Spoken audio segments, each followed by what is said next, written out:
اب جو ہے قرات کی 7 سنتیں ہیں، اس کے بعد ہم قرات کرتے ہیں تو اس کی سنتیں کیا ہیں، غور سے سنیں۔ نمبر 12، تعوذ یعنی اعوذ باللہ من الشیطان الرجیم پڑھے۔ تعوذ کہتے ہیں اعوذ باللہ من الشیطان الرجیم پڑھنے کو۔ نمبر 13، تسمیہ پڑھے یعنی بسم اللہ الرحمن الرحیم پڑھے۔ نمبر 14، چپکے سے آمین کہے، اتنا زور سے نہ کہے کہ جو ہے لوگوں کو خلل ہو، اور اتنی آہستہ بھی نہ کہے کہ خود بھی نہ سن سکے، کم سے کم خود کو سنائی دے، جیسے آمین آمین ایسا بھی نہ کہے، آمین ایسا بھی نہ کہے، بلکہ ایسی دھیرے سے آمین کہے کہ خود بھی سن سکے۔ نمبر 15، فجر اور ظہر میں طوال مفصل۔ طوال مفصل کسے کہتے ہیں؟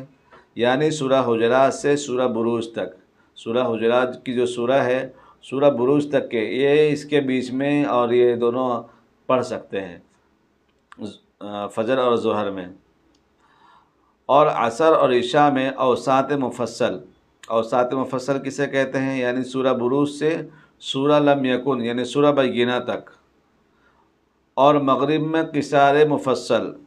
قصار مفصل یعنی سورہ اذا زلزلت سے، یعنی سورہ زلزال سے لے کے سورہ ناس تک کی صورت پڑھ سکتے ہیں مغرب میں، کیونکہ مغرب میں وقت کم ہوتا ہے اسی لیے چھوٹی سورہ ہے۔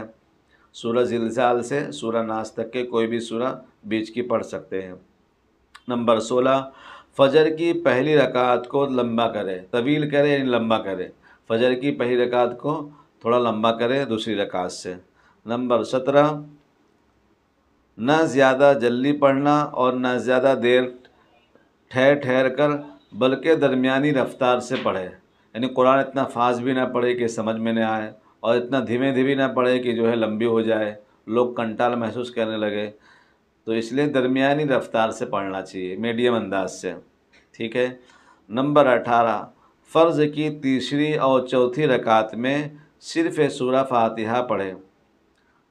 جو فرض کی نماز ہوتی ہے، 4 رکعت والی نماز ہو یا 3 رکعت والی ہو یا 2 رکعت والی ہو، پہلی 2 رکعتوں میں جو ہے آپ کو پہلی تیسری اور چوتھی رکعتوں میں جو ہے آپ کو صرف سورہ ہی پڑھنا ہے، سورہ نہیں ملانا ہے، ٹھیک ہے۔